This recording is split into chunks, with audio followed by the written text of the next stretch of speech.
ओम नमः शिवाय. आज आपण श्री शिवलीला अमृत अध्याय 1 ते 14 याचं कथा स्वरूपात श्रवण करून एक दिवसीय पारायण करणार आहोत. श्री शिवलीला अमृत ग्रंथाचे 1 दिवसात 1 पारायण केल्यास कार्यसिद्धी होईल. शिवकृपेने ऐहिक व पारलौकिक कल्याण होईल. भय, चिंता, क्लेश व संकटे यांचे निवारण होऊन यश, कीर्ती, आयुष्य, आरोग्य, सौख्य व मनशांती लाभेल. या ग्रंथाच्या पठनरूपी नित्यसेवेने भगवान शंकराची अखंड कृपा आपल्यावरती राहील. कल्याण होईल. शिवलीला अमृत अध्याय 1. श्री गणेशाय नमः. श्रीधर कवी भगवान शंकराची स्तुती करत आहे. तो म्हणतो, आंबेसह विराजमान असणाऱ्या शंकराला नमस्कार असो. हे शंभू महादेवा, तू ओंकार स्वरूप आहेस, सर्वांचा आद्य आहेस, विश्वांचे आदी बीज आहेस. तू मायेच्या पलीकडचा आहेस. तू ब्रह्मानंदाचे पूर्णत्व आहेस. तू दिव्य ज्योती स्वरूप आहेस, अनादिसिद्ध आहेस. तू आनंदरूपी वनात नित्य विहार करतोस. उत्पत्ती, स्थिती, लय ही तुझीच शाश्वत लीला आहे. तू अव्यय आहेस, अविनाशी आहेस. तू जगाचा अधिपती आहेस. तूच खरा पालन करता आहेस. तू भक्तवत्सल व भक्ताभिमानी आहेस. तू कलियुगातील पापरूपी मलाचे दहन करणारा आहेस. तू आपल्या सेवकांना पापमुक्त करून त्यांना मोक्ष देणारा आहेस. अशा प्रकारे तूच सर्वोत्तम असून तुझे अतर्क्य महात्म्य वेदशास्त्रांनाही वर्णन करता येत नाही. मी अनन्य भावाने तुला वंदन करतो. श्रीधराची स्तुती ऐकून भगवान शंकर अतिशय प्रसन्न झाले. ते म्हणाले, कविराज, तू माझ्या अद्भुत लीलांचे वर्णन करणारा श्री शिवलीला अमृत ग्रंथ लिहिण्यास प्रारंभ कर. मी तुझ्या मुखाने माझे समस्त गुण वदवे. श्रीधर कवी म्हणतो, श्रोते हो, व्यासरचित स्कंद पुराणातील ब्रह्मोत्तर खंडात शिवलीलांचे वर्णन करण्यात आलेले आहे. त्याच कथा मी श्री शिवलीला अमृत ग्रंथरूपाने आपणापुढे सादर करणार आहे. तरी कृपा करून लक्ष द्या. प्राचीन काळी नैमिषारण्यात फार मोठे यज्ञसत्र चालले होते. त्यावेळी शौनकादी ऋषींच्या विनंतीवरून महामुनी सुतांनी त्यांना शिवमहात्म्य सांगितले. ते म्हणाले, श्रोते हो, शिवचरित्र परम आश्चर्यकारक आहे.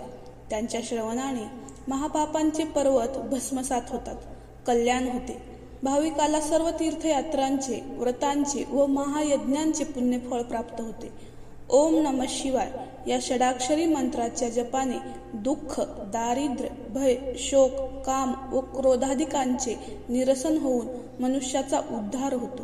मी तुम्हाला याविषयीची एक कथा सांगतो.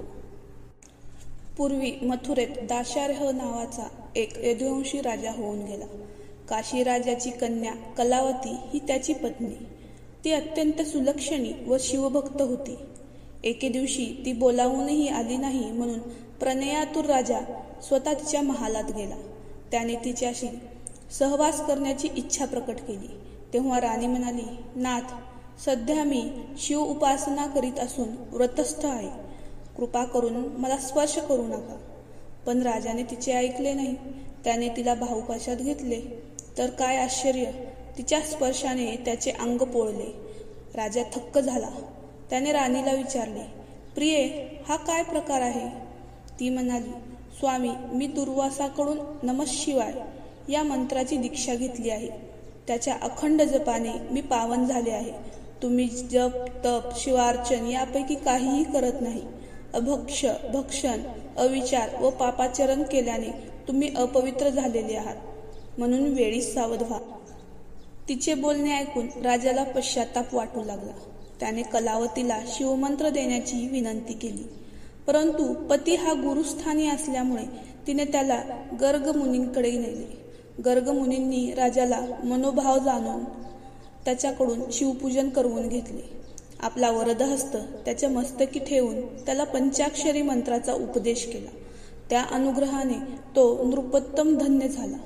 त्याच्या अंतकरणातील अज्ञानाचे निरसन होऊन त्याला निजबोध झाला. मंत्रदीक्षेच्या प्रभावाने त्याच्या शरीरातील असंख्य पापे कावळ्यांच्या रूपाने जळत होरपळत बाहेर पडली.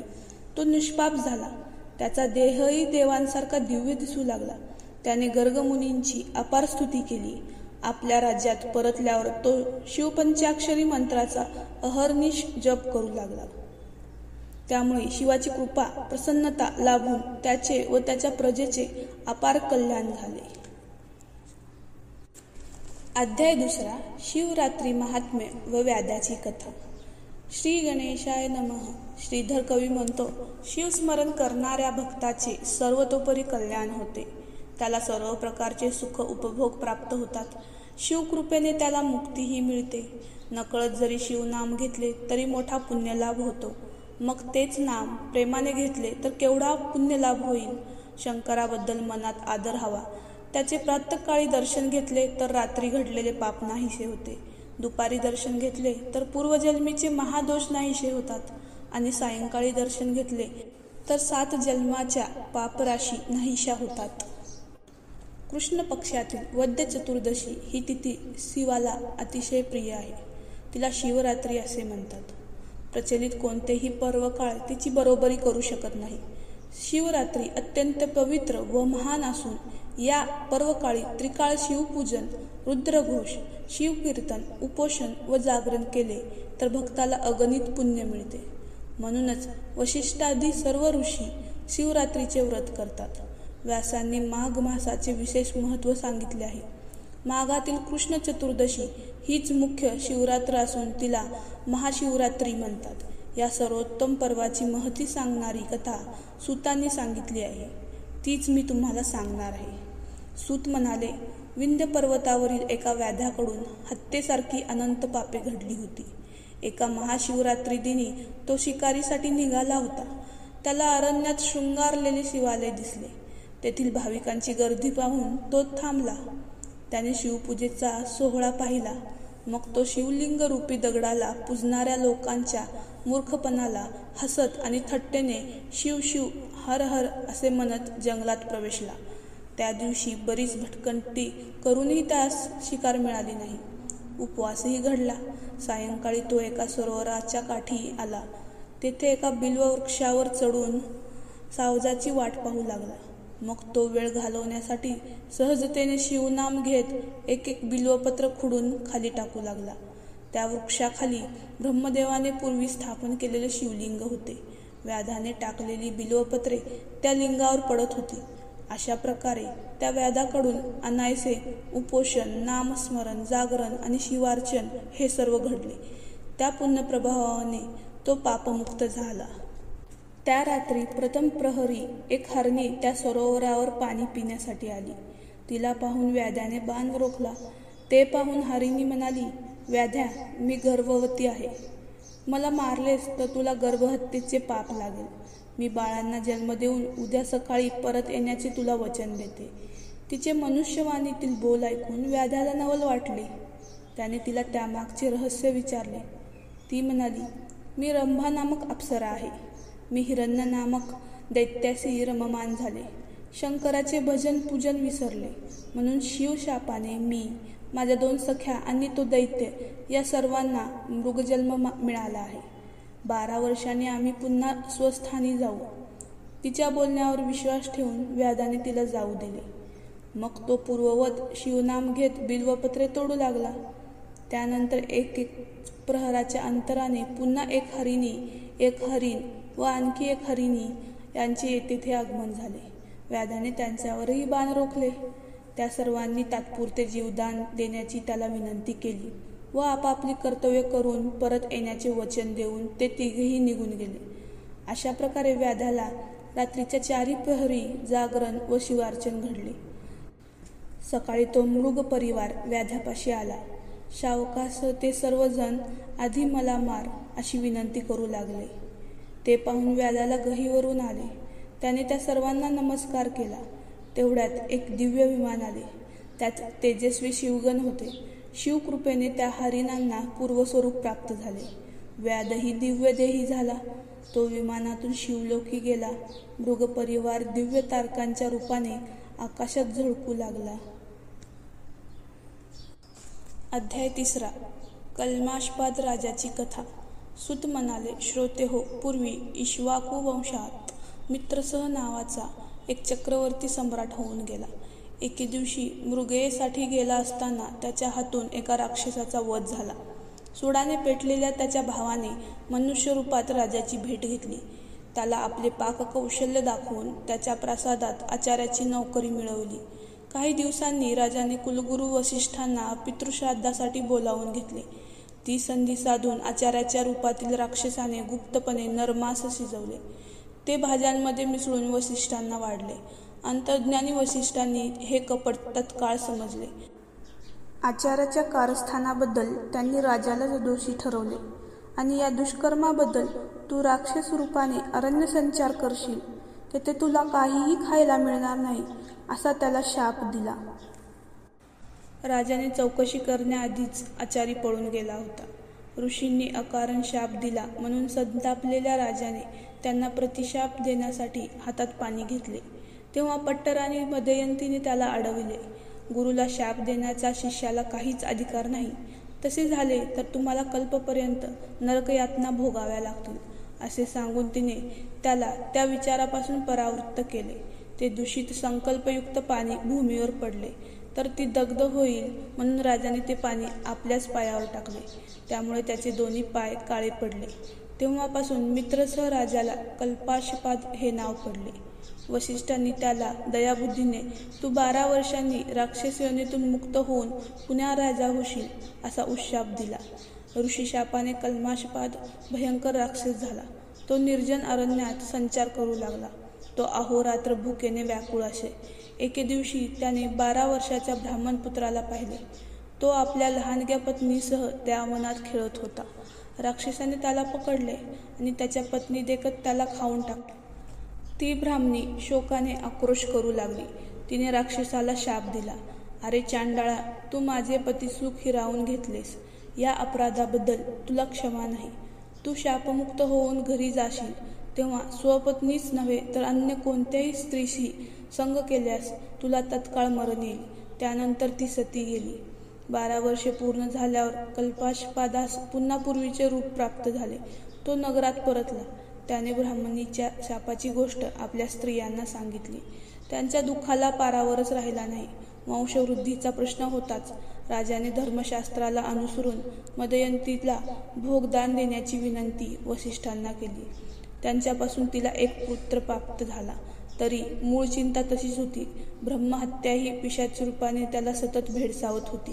त्या पिशाच्यापासून सुटका होण्यासाठी राजाने अनेक व्रते केली, दानधर्म केला, पण काहीच उपयोग झाला नाही. बेचैन झालेल्या राजाने गृहत्याग करून वनगमन केले.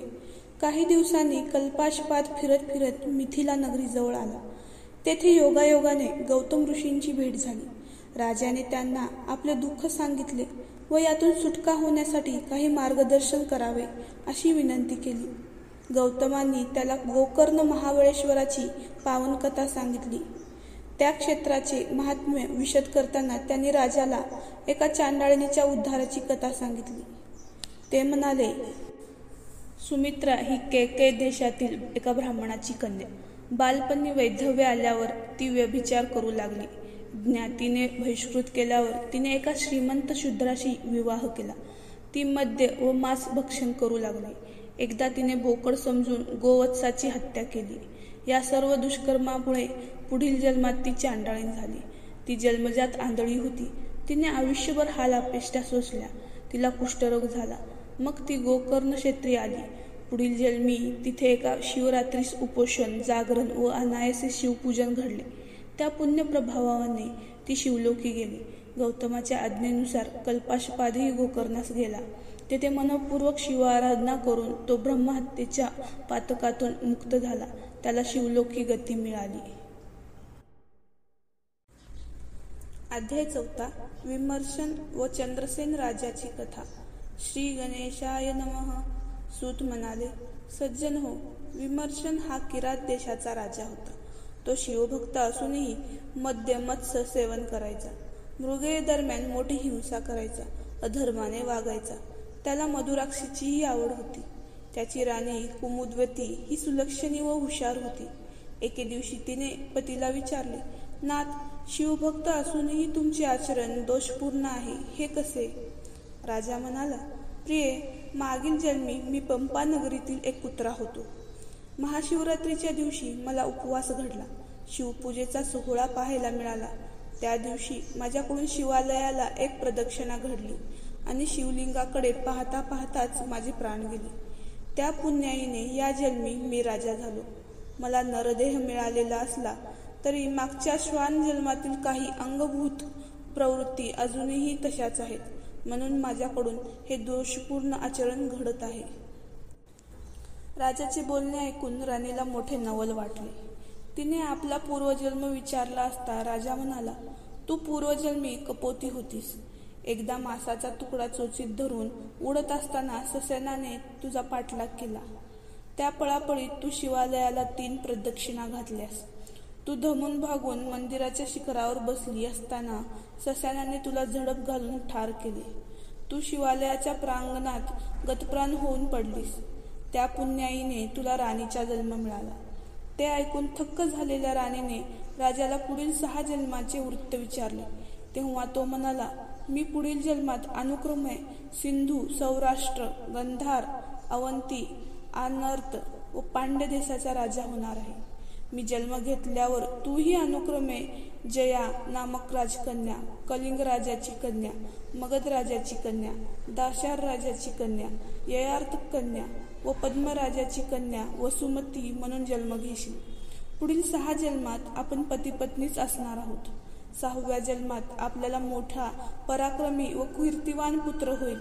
तो लोकांमध्ये मोठ्या प्रमाणात शिवभक्तीचा प्रचार प्रसार करील.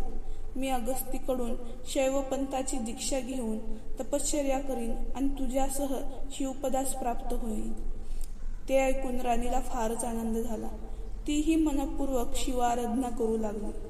सूत पुढे म्हणाले, आता मी तुम्हाला शिवभक्तीची थोरवी सांगणारी आणखीन एक कथा सांगतो.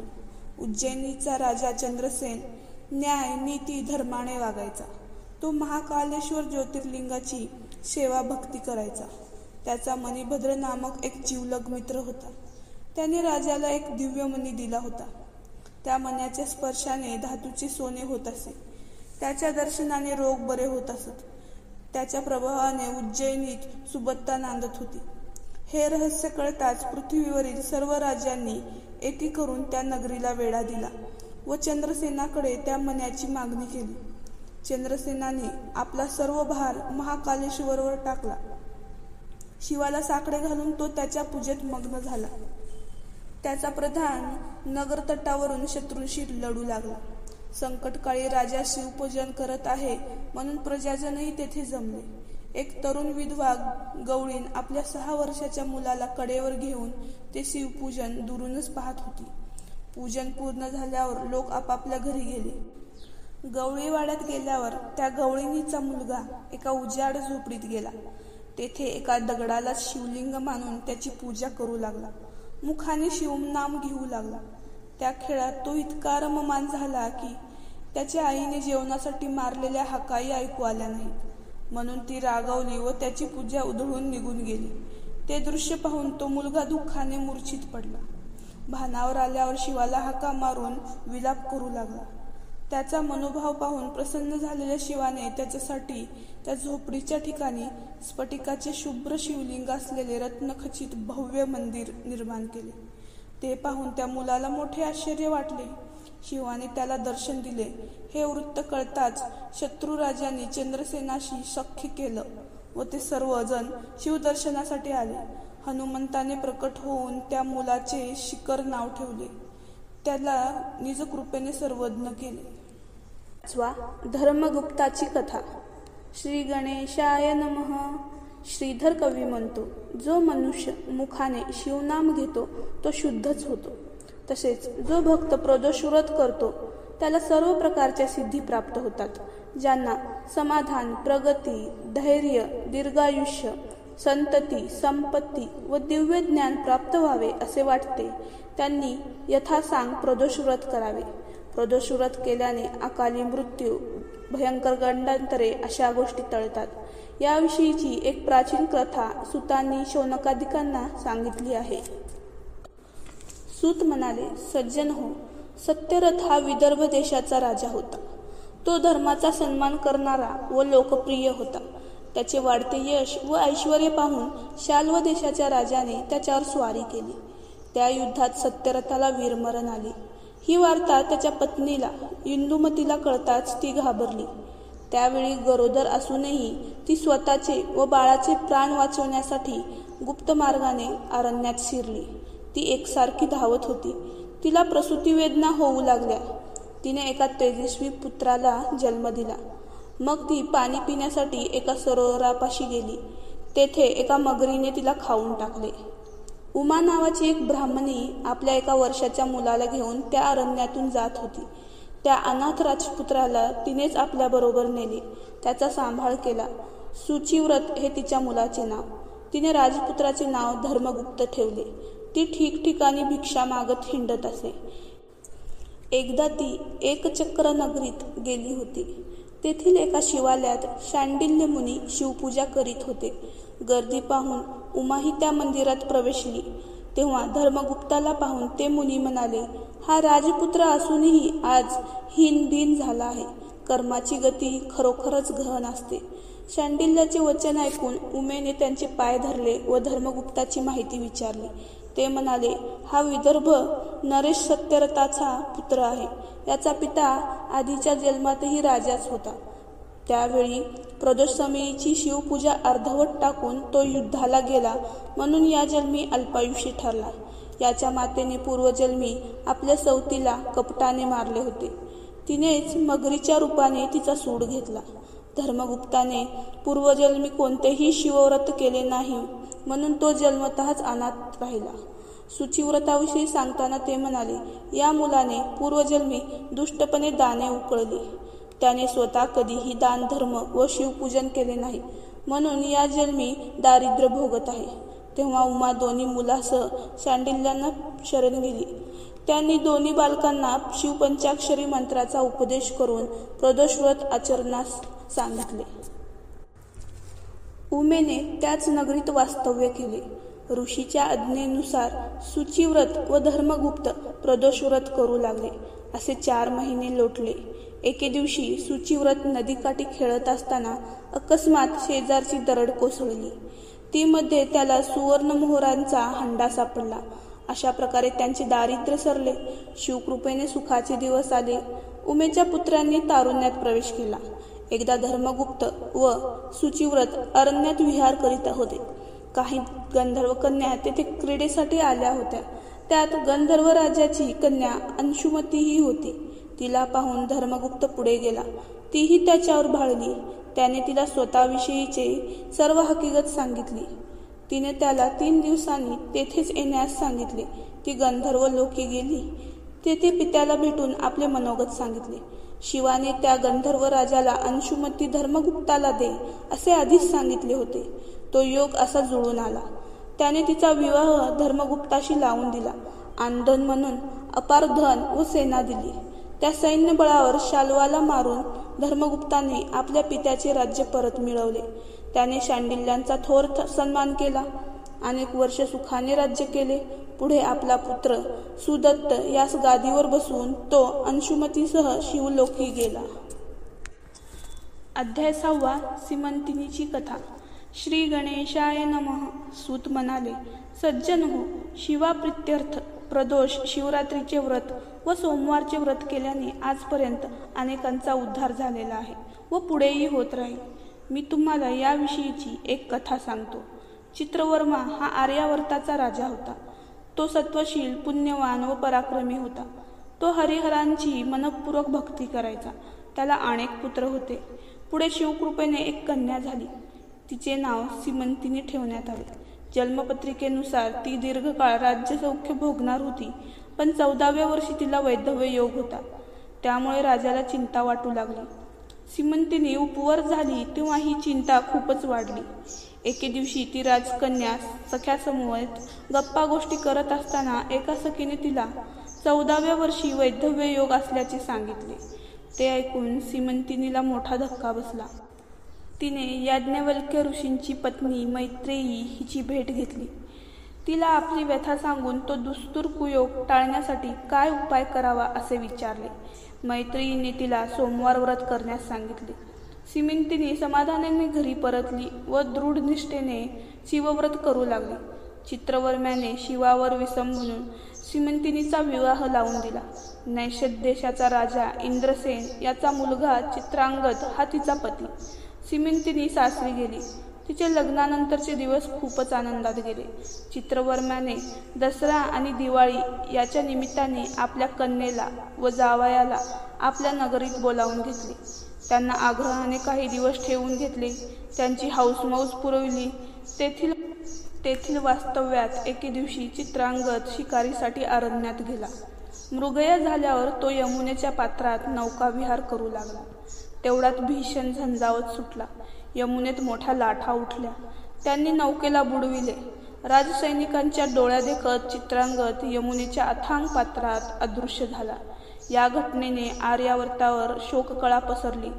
चित्रवर्म्याने आपल्या जामात्याचा शोध घेण्याचा अपार प्रयत्न केला, पण उपयोग झाला नाही. सिमिंतिनीच्या दुःखाला अंतच नव्हता.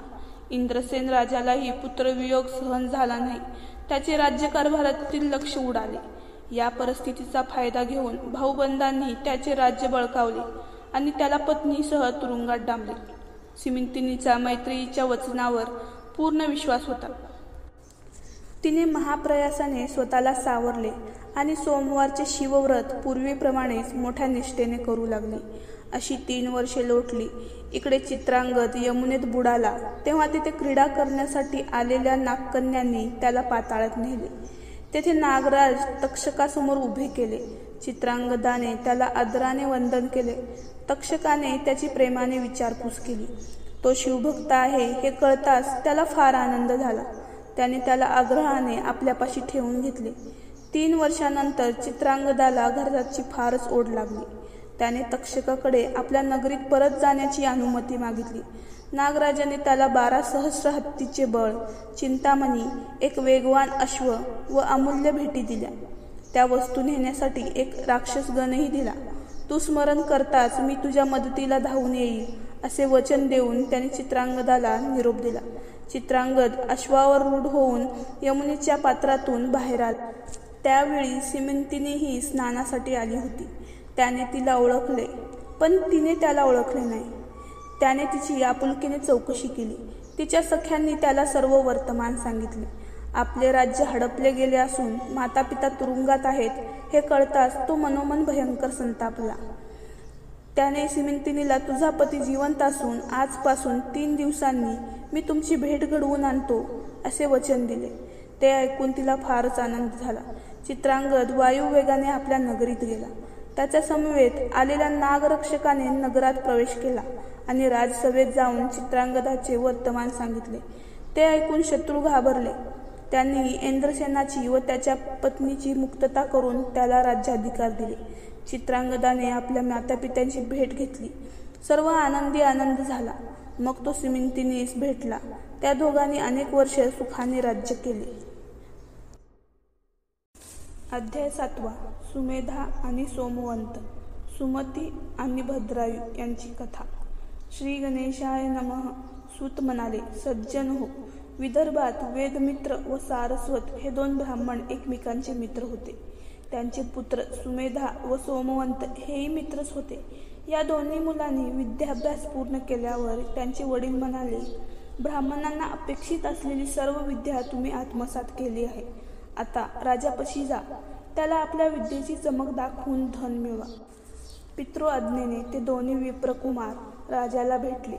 त्याला आपले विद्यावैभव दाखविले. राजा म्हणाला, नैषद राजा चित्रांगदाची पत्नी शिवा प्रीत्यर्थ सोमवारी व्रत करते, तेव्हा ती दाम्पत्य पूजनही करते. त्यांना भोजन, वस्त्रालंकार व दक्षिणा देते. तुमच्यापैकी एकाने स्त्री वेश धारण करावा. मग तुम्ही दोघांनी ब्राह्मण दाम्पत्य म्हणून तिच्याकडे जावे. तिने दिलेली वस्त्राभूषणे मला दाखवावी. हे कौशल्य सिद्ध केल्यावर मीही तुम्हाला भरपूर धन देईन. सोमवंतने स्त्री रूप धारण केले आणि तो सुमेधासह नैषद नगरीत गेला. सोमवारी सायंकाळी श्रीमंतिनीचे शिवपूजन चालले असताना ते दोघे ब्राह्मण दंपतीच्या रूपाने तिच्यापाशी गेले. तिने दोघेही पुरुष असल्याचे ओळखले, पण तरीही शिवपार्वती समजून त्यांचे पूजन केले. त्यांना भोजन, द्रव्य आणि वस्त्रालंकार दिले. परतीच्या प्रवासात सोमवंताला आपण स्त्री झाल्याचे लक्षात आले. तो सुमेधाकडे रतिसुखाची मागणी करू लागला. त्याचे वर्तन सुमेधाला अनपेक्षित होते. त्याने सोमवंताची कानउघाडणी केली. घरी गेल्यावर आपला मुलगा स्त्री झाल्याचे कळताच सारस्वताने राजाला जाब विचारला. राजा काय बोलणार? त्याला आपल्या कपटी कृत्याचा पश्चाताप वाटत होता.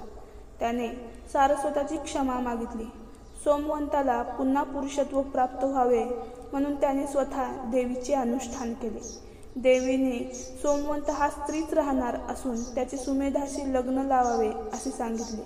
त्याप्रमाणे राजाने दोन्ही ब्राह्मणांची मने वळवून सुमेधाचा सोमवंतीशी विवाह लावून दिला.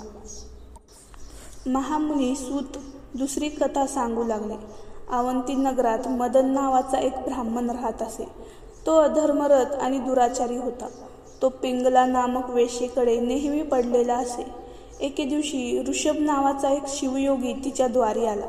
पिंगला आणि मदन यांनी त्याची दिवसरात्र सेवा केली. दुसऱ्या दिवशी तो योगी एकदम अदृश्य झाला. या अल्पसाधू सेवेमुळे मृत्यूनंतर त्यांना पुन्हा मनुष्य जन्म मिळाला. मदनाने दाशार्य नरेश वज्रबाहू याच्या सुमती राणीच्या पोटी जन्म घेतला. पिंगला सिमंतिनीची कन्या कीर्तिमालिनी झाली. सुमती राणी गरोदर असताना हिला पुत्र झाला तर तोच राज्याधिकारी होईल असा विचार करून तिच्या सवतीने तिच्यावर विष प्रयोग केला. त्यामुळे तिच्या सर्वांगावर फोड उठले. ती त्याच अवस्थेत प्रसूत झाली. तिला मुलगा झाला. त्याच्याही अंगावर भयंकर फोड उठले होते. ती मायलेकरे वेदनांनी रात्रंदिवस तळमळत असत. त्यांना बरे वाटावे म्हणून राजाने अनेक उपचार केले. शेवटी तोही कंटाळला. त्याने सुमतीला व तिच्या पुत्राला घोर अरण्यात सोडले. गावोगावी माल विकणारा एक वाणी आपल्या सेवकासह त्या अरण्यातून जात होता. त्याला असह्य राणीची दया आली. तिला घेऊन तो वैश्यनगरास आला. पद्माकर हा तेथील राजा. त्याने सुमतीचे पूर्ववृत्त जाणून तिला आश्रय दिला. तिला आपली धर्मकन्या मानून तिचा व राजपुत्राच्या राहण्याची व अन्य वस्त्राची व्यवस्था केली. त्याच्यावर अनेक उपचार केले पण उपयोग झाला नाही. एके दिवशी सुमतीच्या पुत्राने तळमळत प्राण सोडले. ती शोकवेगाने आक्रोश करू लागली. तेवढ्यात तेथे ऋषभ योग्याचे आगमन झाले. त्याने सुमतीचे अनेक प्रकारे सांत्वन केले. तिने त्याचे पाय धरले व जन्माचे कल्याण करण्याची विनंती केली. ऋषभाला करुणा आली. त्याने तिला शिवाच्या महामृत्युंजय मंत्राचा उपदेश केला व त्याच मंत्राने अभिमंत्रित केलेले भस्म तिच्या व राजपुत्राच्या सर्वांगास लावले. त्याच्या प्रभावाने तिचा पुत्र जिवंत झाला. ते दोघे व्याधीमुक्त होऊन नितांत सुंदर दिसू लागले. शिवयोग्याने त्या पुत्राचे नाव भद्रायू ठेवले व त्याला अनेक आशीर्वाद देऊन तो गुप्त झाला. अध्याय 8. भद्रायूची कथा. श्री गणेशाय नमः. सूत पुढे म्हणाले, सज्जन हो, ऋषभ योग्याच्या कृपेने आरोग्य प्राप्त झाल्यावरही सुमती भद्रायूसह वैश्यनगरातच राहिली. पद्माकर राजा तिची पूर्वीप्रमाणेच काळजी घेत होता. भद्रायू 12 वर्षाचा असताना तो शिवयोगी त्या मायलेकरांना भेटण्यास पुन्हा आला. सुमतीने त्याचे आनंदाने स्वागत केले. आपल्या पुत्राला त्याच्या पायावर घातले. ऋषभाने भद्रायूला धर्मनीतीपर उपदेश केला.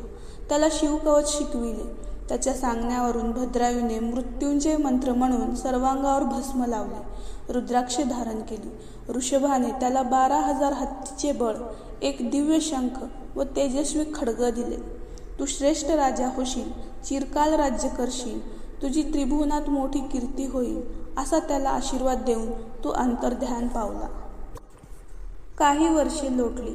दाशार्ह देशावर मगध राजा हेमरताने आक्रमण केले. त्याने वज्रभाऊचा दारुण पराभव केला. राजस्त्रियांना पळवून नेले. राज्यात प्रचंड लुटालूट केली. त्याने राजाला व त्याच्या अमात्यांना आपल्या रथात बांधले आणि मगधाकडे निघाला. आपल्या देशाची वाताहत ऐकून भद्रायू चवतळला. त्याने ऋषभाचे स्मरण करून शिवकवच धारण केले. शस्त्रसज्ज होऊन मातेचा आशीर्वाद घेतला. मग पद्माकराचा पुत्र सुनय याला बरोबर घेऊन तो हेमरतावर चाल करून गेला. त्याने मगध राजाचा पराभव करून आपल्या पित्याला राजसिंहासनावर बसविले. स्वतःविषयी काहीही न सांगता तो वैश्यनगरास परतला. त्याच समयी ऋषभाने चित्रांगद व सिमिंतिनी यांची भेट घेतली. त्यांना भद्रायूचा सर्व वृत्तांत सांगितला व कीर्तिमालिनीचा विवाह त्याच्याशी करून द्या असे सांगितले. तो प्रस्ताव मान्य करून त्या दोघांनी मुहूर्त काढला आणि विवाहाची तयारी केली. चित्रांगदाने दूत पाठवून पद्माकर, त्याची पत्नी, पुत्र सुनय, भद्रायू व सुमती यांना सर्वांना सन्मानाने आपल्या नगरास आणले. निमंत्रणावरून वज्रबाहूही सहपरिवार आला होता. त्याने भद्रायूला वंदन करताच, तात मी तुमचाच पुत्र आहे असे म्हणून पित्याला गळामिठी घातली. त्याने वज्रबाहू आणि सुमती यांची भेट घडवून आणली. त्या मिलन सोहळ्याचे काय वर्णन करावे. वज्रबाहूला आपल्या कृतकर्माचा पश्चाताप झाला. त्याने सुमतीची व भद्रायूची क्षमा मागितली. भद्रायू आणि कीर्तिमालिनी यांचा विवाह थाटात संपन्न झाला. भद्रायूला राज्याचे अधिकार देऊन वज्रबाहू व सुमती तपश्चर्येसाठी केदार क्षेत्री गेले. एकदा भद्रायू पत्नीसह वनविहारासाठी गेला होता. तेवढ्यात एक ब्राह्मण दाम्पत्य जीवाच्या आकांताने ओरडत धावताना दिसले. एक वाघ त्यांच्या मागे लागला होता. भेदरलेला ब्राह्मण भद्रायूला ओरडून म्हणाला, माझी पत्नी मागे राहिली आहे, तिचे रक्षण कर. भद्रायूने धाव घेऊन त्या वाघावर बाण मारले, तरीही त्याने ब्राह्मणीला उचलून नेले. भद्रायू आपल्या पत्नीला वाचवू शकला नाही म्हणून ब्राह्मणाने त्याला दुसणे दिली. तो भयंकर शोक करू लागला. त्याचे सांत्वन करण्यासाठी भद्रायूने त्याचे लग्न लावून राज्य देण्याचीही तयारी दर्शवली, पण दुःख कमी होईना. शेवटी त्याने माझी पत्नी देतो असे म्हणून कीर्तिमालिनीचे संकल्पपूर्वक दान केले. तेव्हा कुठे तो शांत झाला. दानविधी होताच तो ब्राह्मण कीर्तिमालिनीसह अदृश्य झाला. या अपयशामुळे भद्रायूने चिता पेटवली. आता तो अग्नीत उडी घेणार तोच शिव पार्वतीसह प्रकट झाले. त्याने त्याला हृदयाशी धरले व इष्ट वर मागण्यास सांगितले. भद्रायूने त्याला ब्राह्मणाची पत्नी आणून देण्याची विनंती केली. तेव्हा तुझी परीक्षा घेण्यासाठीच आम्ही ही लीला केली होती असे म्हणून शिवाने कीर्तिमालिनीला प्रकट केले. शिवाने त्यांना चित्रांगद, सिमिंतिनी, वज्रबाहू, सुमती, पद्माकर व त्याची पत्नी यांच्यासह तुम्हा दोघांनाही माझे अक्षयपद प्राप्त होईल असे वरदान दिले. भद्रायूने दीर्घकाळ उत्तम राज्य केले. मग तो पत्नीसह शिवलोकी गेला. अध्याय 9. ब्रह्मराक्षस, ब्राह्मण आणि शबर दाम्पत्य यांचा उद्धार. श्री गणेशाय नमः. सूत म्हणाले, श्रोते हो, वामदेव नावाचा एक महाज्ञानी ऋषी होता. तो निराहार राहायचा. सर्वांगी भस्म लावून दिगंबर अवस्थेत स्वेच्छेने संचार करायचा. एके दिवशी तो निर्जन अरण्यातून कुठेतरी जात होता. भुकेने कासावीस झालेल्या एका ब्रह्मराक्षसाने त्याला पाहिले. त्याने धावत जाऊन त्याला पकडले. तेव्हा मुनीच्या अंगावरचे थोडे भस्म त्याच्याही अंगाला लागले. तर काय आश्चर्य, त्या भस्माच्या प्रभावाने हिंसक वृत्तीचा लोप होऊन तो राक्षस सात्विक झाला. त्याची सर्व पापे जळून गेली. तो दिव्यदेही झाला. त्याला आपल्या पूर्वजन्माचे स्मरण झाले. त्याने वामदेवाला वंदन केले व म्हणाला, गुरुवर्य, तुमच्या दर्शनाने मी पावन झालो आहे. आता तुमच्या पुढे माझे मनोगत प्रकट केल्यावर मी खरोखरच मुक्त होईल असा मला विश्वास वाटतो. स्वामी, मी पूर्वी दुर्जय नावाचा राजा होतो. सत्तेने व संपत्तीने उन्मत्त होऊन मी ब्राह्मणावर, प्रजेवर आणि स्त्रियांवर अनेक अत्याचार केले. मृत्यूनंतर यमदूतांनी मला नरकात टाकून प्रदीर्घ काळ भयंकर यातना दिल्या. त्यानंतर मी वाघ, अजगर, लांडगा या क्रमाने पशुपक्ष्यांच्या योनीत 23 जन्म घेतले. 24व्या जन्मात मी दुष्ट निषाद झालो आणि आता हा ब्रह्मराक्षस झालो. आज तुमच्या दर्शनाने व स्पर्शाने मी पावन झालो आहे. ते ऐकून वामदेव प्रसन्न झाला. त्याने ब्रह्मराक्षसाला भस्म महात्म्यपर एक कथा सांगितली. तो म्हणाला, एक ब्राह्मण चारित्र्यहीन आणि व्यभिचारी होता. त्याचे एका शूद्र स्त्रीशी संबंध होते. ही गोष्ट कळताच त्या शूद्र स्त्रीच्या पतीने त्या ब्राह्मणाचा वध केला. त्याचे प्रेत गावाबाहेर टाकले. यमदूताने त्याच्या सूक्ष्म देहाला यमलोकी नेले. तो महाशिवरात्रीचा दिवस होता. त्या दिनी शिवालयाच्या प्रांगणात चिताभस्म विखुरले होते. एक कुत्रा तेथे येऊन बसला. त्यामुळे त्याच्या अंगाला भस्म लागले. मग तो ब्राह्मणाच्या प्रेतापाशी गेला. त्याच्या अंगीचे भस्म त्या प्रेतास लागले. त्या भस्म प्रभावाने तो पापमुक्त झाला. यमदूतांनी त्याला नरकातून बाहेर काढले. शिवदूतांनी त्याला सन्मानाने शिवलोकी नेले. वामदेवाने त्याला शिवप्रणित भस्म महात्म्यही सांगितले. ते ऐकून तो ब्रह्मराक्षस दिव्य रूप झाला. त्याला शिवलोकी गती मिळाली. पुढील कथा सांगताना सूत म्हणाले, सिंहकेतू हा पांचाळ देशाचा राजा. तो महापराक्रमी होता. एके दिवशी तो शिकारीला गेला होता. त्याच्या समवेत काही भिल्लही होते. अरण्यातून हिंडताना त्यातील एका भिल्लाला भग्न शिवालय दिसले. त्याच्या गाभारातील लिंग जमिनीवर येऊन आडवे पडले होते. त्याने ते राजाला दाखवले. राजा म्हणाला, हे शिवलिंग खूप चांगले आहे. हे तू घरी ने. याची नित्य पूजा कर. चिताभस्म अर्पण केल्याशिवाय शिवाला नैवेद्य दाखवू नकोस. तो बोध भिल्लाच्या मनात ठसला. त्याने ती लिंग प्रयत्नपूर्वक घरी आणले. एका सुमुहूर्तावर त्याची प्राणप्रतिष्ठा केली. शबर आणि त्याची पत्नी त्या शिवलिंगाची नित्य पूजा अर्चा करू लागले. तो शबर नगरातील स्मशानातून रोज नवीन चिताभस्म आणून शिवाला वाहत असे. आरती झाल्यावर त्याची पत्नी घरातून नैवेद्य घेऊन येई. मग ते दोघे शिवस्तवन करत असत. असे बरेच दिवस लोटले. शिवाने शबरीची परीक्षा घेण्याचे ठरविले. एके दिवशी खूप हिंडूनही शबराला नवीन चिताभस्म मिळाले नाही. तो निराशेने घरी परतला. तेव्हा पतीच्या शिवपूजनात खंड पडू नये म्हणून शबरीने स्वतःला जाळून घेण्याचे ठरवले. तिने पतीला आपले मनोगत सांगितले. मग ती स्वयंपाकघरात गेली. तिने स्वतःच्या वस्त्रांना अग्नी लावून शिवाप्रित्यर्थ आत्मसमर्पण केले. तेच चिताभस्म घेऊन शबराने शिवाची पूजा केली. त्यावेळी पूजनामध्ये तो इतका निमग्न झाला की आता आपली पत्नी जिवंत नाही याचे स्मरण त्याला राहिले नाही. शिवपूजन झाल्यावर त्याने नेहमीच्या सवयीनुसार पत्नीला नैवेद्य आणण्यास सांगितले. तर काय आश्चर्य, दिव्य रूप झालेली त्याची पत्नी नैवेद्य घेऊन आली. त्यांनी शिवाला नैवेद्य अर्पण केले. शिवस्तुती केल्यावर शबराचेही स्वरूप पालटले. तो शिवासारखा दिसू लागला. मग ते दोघे दिव्य विमानातून शिवलोकी गेले. हे वृत्त कळताच सिंहकेतूही शिवभक्ती करू लागला. तोही शिवपदास गेला. अध्याय 10. शारदेची कथा. श्री गणेशाय नमः. सूत म्हणाले, श्रोते हो, आनर्त देशात देवरथ नावाचा एक वेदज्ञ ब्राह्मण राहत असे. शारदा ही त्याची कन्या. ती सुशील आणि सुंदर होती. ती 12 वर्षाची असताना पद्मनाभ नामक विद्वान ब्राह्मणाशी तिचा विवाह लावून दिला. लग्नानंतर त्याने आपल्या मुलीला व जावयाला काही दिवस आपल्यापाशीच ठेवून घेतले. एका संध्याकाळी पद्मनाभ स्नान संध्या करून नदीवरून घरी परतत होता.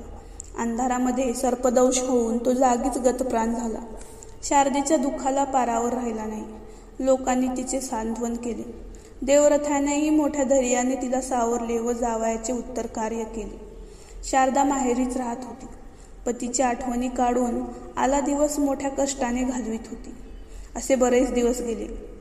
एके दिवशी तिचे माता पिता घरी नसताना नैध्रुव नावाचे एक वृद्ध तपस्वी अचानक तिथे आले. ते अंध होते. शारदेने त्यांना बसण्यासाठी आसन दिले. त्यांचे उत्तम आदरातिथ्य केले. त्यामुळे प्रसन्न झालेल्या नैध्रुवाने तिला तुझे सौभाग्य वाढून तुला विद्वान पुत्र होईल असा आशीर्वाद दिला. शारदा खेदाने हसली. तिच्या डोळ्यात पाणी आले. तिचा हुंदका ऐकून नैध्रुव म्हणाले, बाळ, रडतेस कशाला? ती म्हणाली, मुनिवर्य, मी विधवा आहे. मग आपला आशीर्वाद खरा कसा होणार? ऋषी म्हणाले, माझ्या वचनांना कधीही कमीपणा येणार नाही. तपश्चर्येचे सामर्थ्य फार मोठे असते. तेवढ्यात शारदेचे माता पिता व बंधू घरी परतले. शारदेने त्यांना जे घडले ते सांगितले. तेव्हा त्यांच्याही मनात शंका आली. पण नैध्रुवाने त्यांचे समाधान केले. त्या ऋषींनी देवरथ्याकडेच मुक्काम केला. शारदेला ओम नमः शिवाय या मंत्राचा नित्य जप करावयास सांगितला. तिच्याकडून उमामहेश्वराचे व्रत विधीपूर्वक करवून घेतले. वर्षभर व्रताचरण घडल्यावर त्याचे उद्यापन केले. त्यावेळी 1100 दाम्पत्याची पूजा करून त्यांना भोजन, वस्त्रालंकार व दक्षिणा दिली. त्या दिनी मध्यरात्रीस नैध्रुव आणि शारदा उमामहेश्वरांचे चिंतन करत होते. तोच भगवती भवानी तेथे प्रगट झाली. तिच्या कृपेने नैध्रुवांना दृष्टी आली. तिच्या दर्शनाने त्या दोघांस परमानंद झाला. नैध्रुवाने तिची भावभक्तीने स्तुती केली आणि हे माते, मी शारदेला दिलेला आशीर्वाद तू खरा कर अशी विनंती केली. देवीने नैध्रुवांना शारदेचे पूर्ववृत्त सांगितले. मुनिवर्य, पूर्वजन्मी ही शारदा एका विप्राची पत्नी होती. तिचे नाव भामिनी. तिने नवऱ्यालाच आपल्याच अधीन करून ठेवले होते, म्हणून त्याचे पहिल्या बायकोकडे दुर्लक्ष झाले. तिने तिला तू विधवा होशील असा शाप दिला. भामिनीच्या शेजारचा एक मनुष्य तिच्यावर पापदृष्टी ठेवून होता. त्याने तिच्याशी लगट करण्याचा प्रयत्न केला, तेव्हा तिने त्याला घालवून दिले. तो तिच्यासाठी झुरत राहिला व मेला. तोच पद्मनाभ म्हणून जन्मला. त्याने हिच्याशी लग्न केले. पूर्वजन्मी परस्त्रीवर डोळा ठेवला म्हणून या जन्मी तो सर्पदंशाने मेला. सवतीने भामिनीला दिलेल्या शापामुळे शारदेला या जन्मी वैधव्य आले. हिचा पूर्वजन्मीचा पती आता द्रविड देशात ब्राह्मण म्हणून जन्मला आहे. त्याला आजही भामिनीचे स्मरण आहे. तो हिला स्वप्नात अंगसंग देईल. त्याच्यापासून हिला विद्वान पुत्र होईल. तो शारदानंदन म्हणून विख्यात होईल. बोलणे पूर्ण होताच भवानी अंतर्धान पावली. देवीच्या आशीर्वादाने शारदेचा द्रविड देशातील पती तिला स्वप्नामध्ये भोगदान देऊ लागला. त्यामुळे ती गर्भवती झाली. लोक तिची निंदा करू लागले. व्यभिचाराचा आरोप करून तिला छळू लागले. तेव्हा आकाशवाणी झाली, शारदा निर्दोष आहे. जे तिची निंदा करतील त्याची जीभ चिरली जाऊन त्यात किडे पडतील. काही दुर्जनांनी ते ऐकले नाही. ते तिला दूषणे देऊ लागले. तेव्हा त्याच्या जिभा चिरल्या आणि त्यात किडे पडले. जननिंदा थांबली. लोक तिचा आदर करू लागले. तिला जो पुत्र झाला त्याला सर्वजण शारदानंदन म्हणून लागले. तो विद्वान पंडित झाला. एकदा शिवरात्रीची पर्वणी साधण्यासाठी शारदा आपल्या पुत्रासमवेत गोकर्ण क्षेत्री गेली होती. तेथे द्रविड देशातील तो ब्राह्मणही आला होता. पती, पत्नी व पुत्र यांचे मिलन झाले. मग ते कुटुंब एकत्र राहू लागले. कालांतराने पती निधनानंतर शारदेने सहगमन केले. ते दोघे शिवलोकी गेले. अध्याय 11. महानंदा, सुधर्म व तारक यांची कथा. श्री गणेशाय नमः. सूत म्हणाले, सज्जनो, जे लोक रुद्राक्ष धारण करतात त्यांची पुण्याई सांगताच येत नाही. ते त्रैलोक्यात धन्य होत. रुद्राक्षाचे पूजन हे शिवपूजनच होय. रुद्राक्षाचा महिमा अति थोर आहे. मी तुम्हाला त्याविषयीचा एक इतिहास सांगतो, ऐका. भद्रसेन हा काश्मीर देशाचा राजा. त्याचा प्रधान स्वामिनिष्ठ व कर्तव्यदक्ष होता. ते दोघेही शिवभक्त होते. राजपुत्र सुधर्म व प्रधान पुत्र तारक हे दोघे समवयस्क व एकमेकांचे दृढ मित्र होते.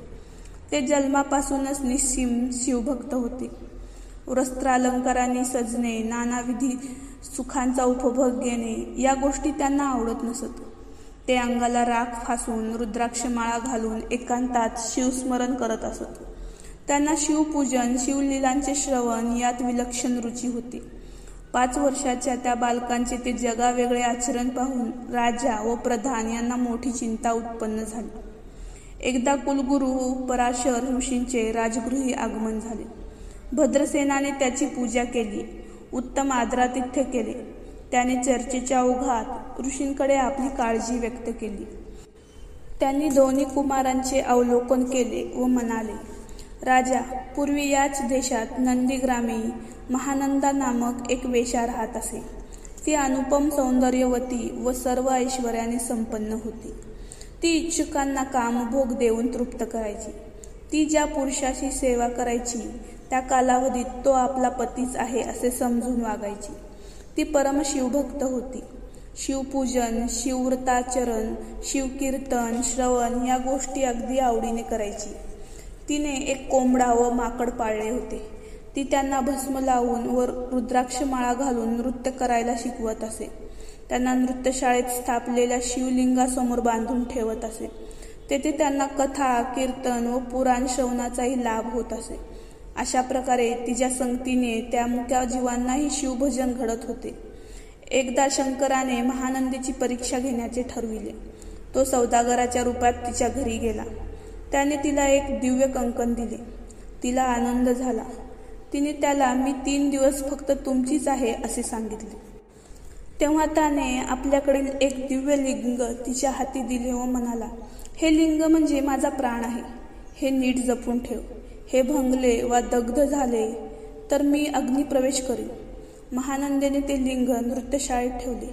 रात्रसमयी ते उभयंता सहवासाचा आनंद घेऊन मंचकावर झोपी गेले. तेव्हा शिवाने निजमायेने त्या नृत्यशाळेस आग लावली. ती धडाधड पेटली. त्या आगीत ते लिंग जळून भस्मसात झाले. महानंदेने धाव घेऊन कोंबडा व माकड यांची सुटका केली. ते वनात पळून गेले. शोकग्रस्त सौदागराने अग्निप्रवेश करून आपली जीवनयात्रा संपवली. महानंदेच्या नियमानुसार तो 3 दिवसासाठी तिचा पती होता. तिने सती जाण्याचा निश्चय केला. तिने आपली सर्व संपदा दान केली. मग तिने हर हर शंकर असा नामघोष करून पेटत्या चितेत उडी घेतली. तेव्हा कैलासनाथाने अग्नीतून प्रकट होऊन तिला वरचेवर झेलली. त्याने तिला व तिच्या परिवारातील सर्वांना शिवलोकी अक्षय स्थान दिले. तिच्याकडील कोंबडा व माकड यांना तुझा पुत्र व प्रधानाचा पुत्र यांच्या रूपाने उत्तम जन्म मिळाले आहेत. तो वृत्तांत ऐकून भद्रसेन थक्क झाला. त्याने राजीपुत्र सुधर्माचे भविष्य पराशरांना विचारले. ते म्हणाले, त्याला 12 वर्षच आयुष्य आहे. आजपासून 7व्या दिवशी त्याला मरण येईल. ते ऐकून राजा घाबरला. पराशरांनी त्याला धीर दिला व म्हणाले, तू 7 दिवस शिवाला अभिषेक कर आणि दररोज 10,000 रुद्रावर्तने कर. ते मंत्रोक्त जल दिव्य पल्लवांनी तुझ्या मुलावर शिंपड, म्हणजे हा मृत्यूयोग टळेल. त्याप्रमाणे राजाने विप्रांना बोलावून रुद्रावर्तने आरंभले. 7व्या दिवशी मृत्यू घटका भरताच सुधर्माची शुद्ध हरपली. तेव्हा पराशरांनी रुद्रोदक शिंपडले. महाभयंकर अशा कालपुरुषाकडून शिवदूतांनी आपले प्राण कसे परत आणले ते भानावर येताच त्याने सांगितले. नारदांनीही त्याच्या विधानाला पुष्टी दिली. राजाने मोठा आनंदोत्सव केला. नारदांचा आणि पराशरांचा सत्कार केला. मग राज्याची सर्व सूत्रे सुधर्म्याच्या हाती देऊन तो प्रधानासह तपश्चर्येस गेला. ते दोघे शिवलोकी गेले. अध्याय 12. बहुलेचा उद्धार. भस्मासुराची कथा. श्री गणेशाय नमः. सूत म्हणाले, श्रोते हो, शिवभक्तीचे महात्म्य फार थोर आहे. शिव आराधनेने महापातकांचाही उद्धार होतो. मी तुम्हाला त्याविषयीची एक कथा सांगतो. दक्षिणेकडे बाष्कल नावाचे एक गलिच्छ गाव होते. तेथील सर्वच लोक अधर्मरत, नीतिहीन, व्यभिचारी असे होते. तेथे विदुर नावाचा एक कामलोलूप ब्राह्मण राहत असे. तो वेश्यागमन करायचा. त्याने पत्नीचे दागिने व स्वतःची सर्व संपत्ती त्या वेश्येला दिली. त्याच्या पत्नीचे नाव बहुला. तीही जार कर्म करायची. तिला एक मुलगा होता, पण तो कोणापासून झाला हे तिलाही माहीत नव्हते. अशा प्रकारे त्या दाम्पत्याने आयुष्यभर पापकर्मेच केली. पुढे तो ब्राह्मण मरण पावला. यमदूतांनी त्याला भयंकर नरक यातना दिल्या. मग त्याला पिशाच्य योनीत टाकले. तो तहान भुकेने व्याकुळ होऊन विंध्यचलाच्या दऱ्याखोऱ्यामध्ये संचार करू लागला. विधवा बहुलेला एकटेपणाचा कंटाळा आला. एकदा काही यात्रेकरू समवेत ती गोकर्ण क्षेत्री आली. तेथील तीर्थात स्नान केले. महाबळेश्वरांचे दर्शन घेतले. मग ती मुलासमवेत पुराण ऐकण्यास बसली. त्या निरूपणात पुराणिकाने व्यभिचारी स्त्रियांना यमदूत किती भयंकर यातना देतात त्यांचे वर्णन केले. ते ऐकून बहुला घाबरली.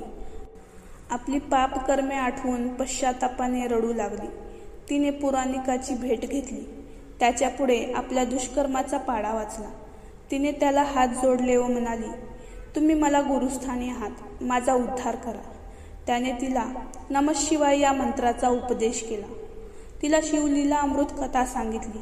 अन्य ग्रंथही ऐकवले. ते तिने श्रद्धेने श्रवण केले. नामस्मरण, सत्संग आणि सप्रेम शिवभक्ती यामुळे ती पावन झाली. शंकराने तिला शिवलोकी नेले. तेथे तिने उमामहेश्वराची स्तुती केली. त्यामुळे प्रसन्न झालेल्या पार्वतीने तिला वर मागण्यास सांगितले. बहुला म्हणाली, माते, माझ्या पतीला दुष्कर्मामुळे अधोगतीच प्राप्त झाली असणार. तू त्याचा उद्धार कर. त्याला येथे घेऊन ये. अंबा म्हणाली, मुली, तुझा पती विंध्यचलावर पिशाच्य योनीत भयंकर दुःख भोगत आहे. तू तुंबराला घेऊन तिकडे जा. त्याला शिवकथा ऐकव. त्या योगे तो निष्पाप होईल. मग त्याला येथे घेऊन ये. मातेच्या आज्ञेने बहुला त्वरेने विंध्य पर्वतावर गेली. तुंबराने त्या पिशाच्याला धरले, बलपूर्वक एका झाडाला बांधले. मग तो वीणेवर शिवलीलांचे गायन करू लागला. त्या प्रभावाने विदुराला पूर्वस्मृती आली. तो मला सोडवा अशी विनंती करू लागला. तुंबराने त्याला नमः शिवाय या मंत्राचा उपदेश केला. त्याच्या जपाने पिशाच्य रूपातील विदुरास दिव्य देह प्राप्त झाला. मग ते तिघेही शिवलोकी गेले. विदुर आणि बहुला यांनी शंकराला वंदन केले आणि ते दोघे शिवस्वरूपी विलीन झाले. सूत पुढील कथा सांगू लागले. एकदा प्रदोष समयी शंकर आपल्या अंगाला भस्म लावत होते, तेव्हा एक खडा लागला. तो त्यांनी बाजूला ठेवला. त्यातून एक असुर उत्पन्न झाला. त्यांनी त्याचे नाव भस्मासूर ठेवले. त्याला रोज नवीन चिताभस्म आणून देण्यास सांगितले. ते काम तो चोख करू लागला. त्यामुळे तो शिवाला अतिशय प्रिय झाला. पुढे त्याच्या मनात इंद्राला जिंकून व त्रिदेवांचे निर्दालन करून त्रैलोक्यावर सत्ता गाजविण्याचे विचार थैमान घालू लागले. तो शिवाकडे गेला व म्हणाला, देवा, मला तुमच्यासाठी भस्म आणताना बरीच पायपीट करावी लागते. तरी तुमच्या सेवेत खंड पडू नये म्हणून मी ज्याच्या डोक्यावर हात ठेवीन तो भस्म होईल असा वर द्या.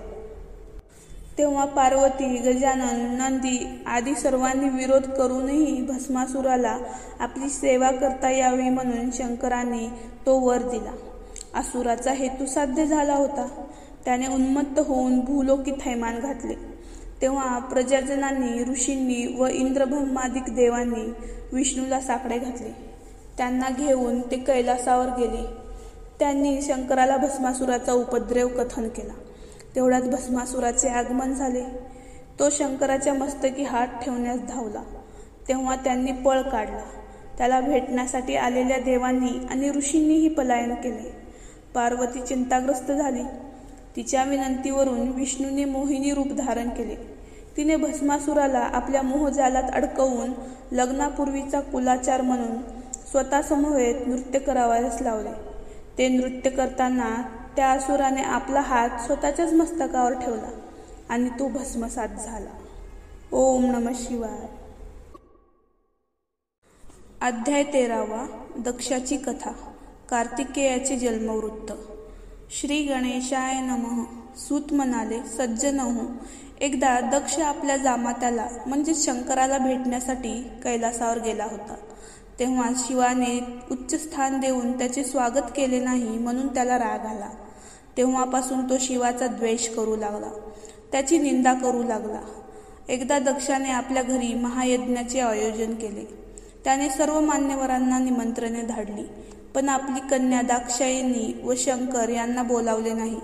त्यावेळी पतीची अनुमती नसतानाही नारदांच्या सांगण्यावरून भवानी माहेरी गेली. तेथे माता, पिता, भगिनी आदी सर्वांनी तिची उपेक्षा केली. तो अपमान जिवारी लागून तिने धडधडत्या यज्ञकुंडात आत्मसमर्पण केले. शिवगण आक्रोश करीत कैलासावर गेले. संतप्त शंकराने जटा आपटून वीरभद्रास उत्पन्न केले. त्याने दक्षयज्ञाचा विध्वंस करून त्याचे मस्तक धडावेगळे केले. तेव्हा ब्रह्मादी सर्व देवांनी शिवाची स्तुती करून त्यास शांत केले. त्यांच्या विनंतीवरून त्याने बोकडाचे क्षीर दक्षाच्या धडाला लावून त्यास जिवंत केले. कालांतराने भवानीने हिमालयाच्या पत्नीच्या मेनाच्या उदरी कन्यारूपाने जन्म घेतला. तिचे नाव उमा. पर्वतीची कन्या म्हणून पार्वती. ती शिवप्राप्तीसाठी कडक व्रत करू लागली. तारकासुराला तारकाक्ष, विद्युन्माली व कमललोचन असे 3 पुत्र होते. शिवाच्या आणि ब्रह्मदेवाच्या वरदानाने ते तिघे फारच उन्मत्त झाले. त्यांनी त्रिभुवनात मोठा उच्छाद मांडला. शिवाने त्यांच्यावर चढाई केली, पण त्यांच्या स्त्रिया पतिव्रता असल्याने ते असुर मारले जाईनात. तेव्हा विष्णूने बौद्ध रूपाने त्या स्त्रियांना भेटून त्यांना वेदबाह्य आणि अपवित्र असे चार्वाकशास्त्र सांगितले. त्यामुळे त्या व्यभिचार करू लागल्या. त्यांची पुण्याई क्षमता शिवाने विष्णुबाणासह पाशुपत्यास्त्राची योजना करून त्रिपुरांचा नाश केला. त्यात ते 3 असुर मारले गेले. पुत्राच्या मृत्यूने तारकासूर भयंकर संतापला. त्याने अनन्वित अत्याचार केले. देवांना पळवून नेले. त्यांच्या स्त्रियांना व अप्सरांना आपल्या दास्या करून ठेवले.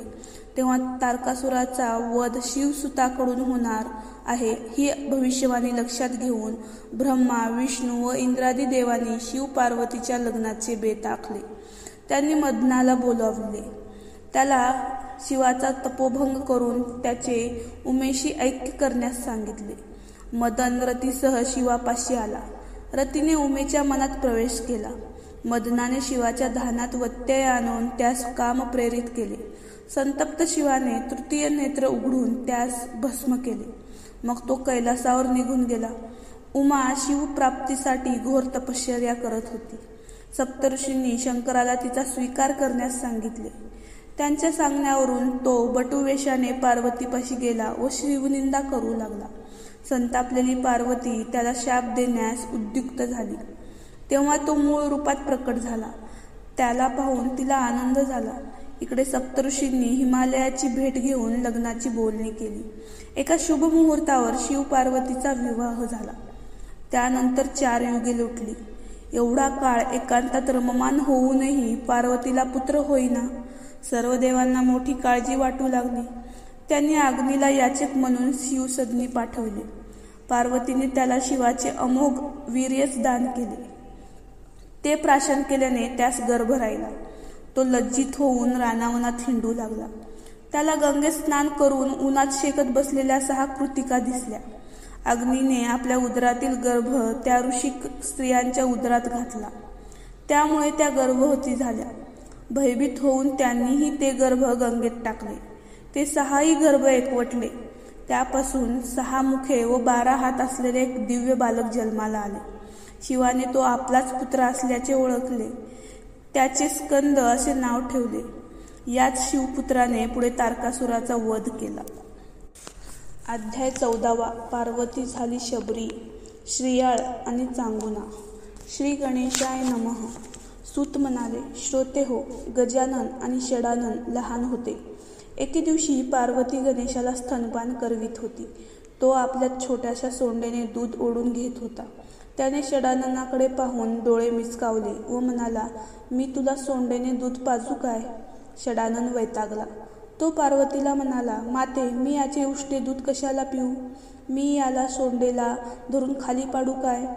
तुझे इतर देवपुत्र किती सुंदर आहेत, मग हाच कसा लांब नाक्या व फताड्या कानाचा झाला? त्याचे बोलणे ऐकून शिव पार्वती मनमुराद हसले. त्यानंतर भवानी षडाननाला मांडीवर घेऊन स्तन्य देऊ लागली. तेव्हा त्याची अन्य 5 मुखे भूक भूक म्हणून रडू लागली. ते पाहून गजाननाला हसू आवरेना. तो पार्वतीला म्हणाला, आई, तू याच्या 6 मुखांना एकाच वेळी कसे दूध पाजणार? ते ऐकून त्या माता पित्यांना पुन्हा हसू आले. गजानन व षडानन यांच्या बाललीला पाहण्यात एक वेगळाच आनंद असे. ते एकत्र खेळायचे व भांडायचे सुद्धा. स्कंद गजाननाला म्हणायचा, तुझे कान मोठे व डोळे बारीक का? गणपती म्हणायचा, तू 12 डोळ्यांनी एकाच वेळी कसं काय बघतोस? मग ते चिडायचे.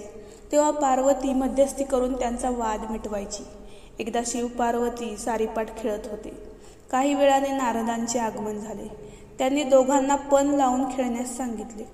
ते मान्य करून ते दोघे खेळू लागले.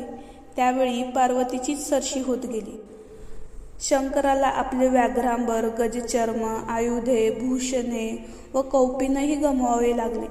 तो सर्वस्व हरला, दिगंबर झाला. नारदांना हसू आवरेना. ते म्हणाले, देवा, हे काय? एका स्त्रीने तुम्हाला हरवले. तुमचा महिमा व्यर्थ आहे. आता भक्तांना काय सांगाल? ते ऐकून शंकर रुसला. तो घोर अरण्यात लपून बसला. कोणालाही त्याचा ठाव ठिकाणा लागेना. पार्वतीने कसून शोध घेतला.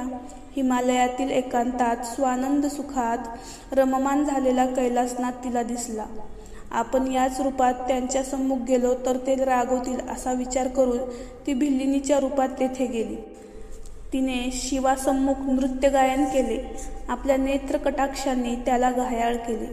त्याने तिला विवाहाबद्दल विचारले असता तिने पार्वतीचा विषय काढला. त्याने मला तिचे तोंडही पाहायचे नाही असे उत्तर दिले. तेव्हा विवाहासाठी माझ्या घरी चला असे म्हणून तिने मोठ्या चातुर्याने त्याला कैलासावर नेले. तेथे आपले खरे स्वरूप प्रकट केले. तिचे प्रेम पाहून शिवाचा रुसवा गेला. त्याने तिला प्रेमाने जवळ घेतले. सूत पुढील कथा सांगू लागले. श्रीयाळ नामक एक शिवभक्त कांतीनगरात राहत असे. तो अतिथींचा सन्मान करून त्यांना इच्छाभोजन देत असे. नारदांनी शिवापुढे त्याची प्रशंसा केली. त्याला श्रीयाळाचे कौतुक वाटले. त्याने त्याची परीक्षा घेण्याचे ठरविले. तो कुरूप स्वरूप घेऊन त्याच्या द्वारी गेला व म्हणाला, मला नरमास खायचे आहे. हे इच्छाभोजन देऊ शकत असतील तरच घरात येतो, अन्यथा तुझे सत्व घेऊन परत जातो. श्रीयाळाने व त्याच्या पत्नीने चांगुनाने त्याला घरात घेतले. त्याची पूजा केली व म्हणाली, तुम्हाला आमच्या दोघांपैकी कोणाचे मास चालेल? तो म्हणाला, तुम्ही याचकांचे बाप आहात. तुम्हाला मारून कसं चालेल? तुम्ही मला तुमच्या 5 वर्षाच्या चिलेया बाळाचे मांस खाऊ घाला. त्याला मारताना किंवा शिजवताना तुम्ही पुत्रवियोगाने रडलात तर मी तात्काळ निघून जाईल. ते ऐकून दोघे अक्षरशः बधीर झाले.